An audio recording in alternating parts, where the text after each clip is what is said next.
6월 15일 매일 성경 함께 나누겠습니다. 첫 번째 문단입니다. 선지자는 아마샤에게 하나님의 왕을 멸하려고 작정하셨음을 말했습니다.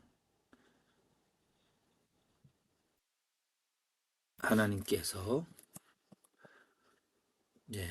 왜냐하면 아마샤가 에돔 사람들을 죽이고 돌아오는 길에 세일 자손의 신들을 가져서 경배했습니다.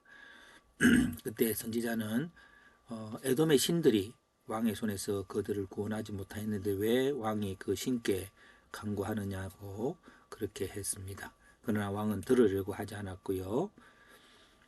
그리고 아마샤는 그런 것 속에 교만해서 이스라엘 왕과 싸우려고 했는데 결국은 패하게 됩니다.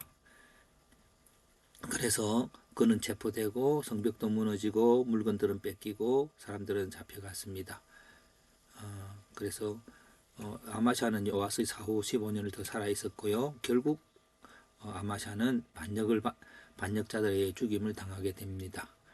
그래서 아마사의 실패의 시기는 에돔 전쟁과의 승리한 후 원인은 하나님을 버리고 신을 섬기려고 함. 곧 어떤 승리가 우상에게로 가는 길이 된다고 하는 걸 볼 수 있습니다. 실패의 과정은 아마샤가 이스라엘과 전쟁하려고 시도를 했고 결국 실패하고 또 결국 라기스에서 반역자들의 죽임을 당하게 됩니다.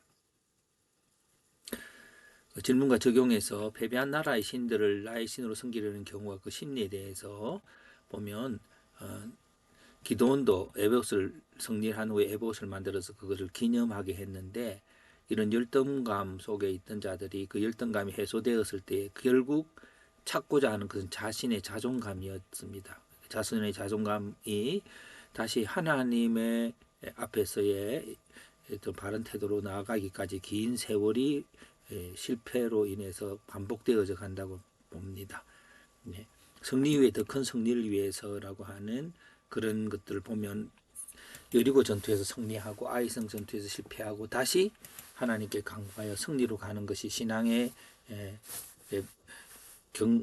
경로라고 봅니다. 물론 엘리야의 갈멜살 전투에서도 승리가 절망으로 나타나고 오벳나무 안에서 세밀한 음성을 듣습니다. 특별히 이 부분을 보면은 출애굽 위에도 광야에서 그들은 공허함을 경험하게 되고 모세가 없는 그 공허함 속에 그들은 신을 만들지만 모세는 하나님의 말씀을 준비하고 있었습니다. 하나님 위대한 능력이 보여져도 우리 자신들이 두려움은 언제나 존재하는 것이고 그 속에서 우상을 찾는 것이 아니라 하나님 말씀 앞으로 가야 합니다. 그래서 이렇게 한번 적어봅니다.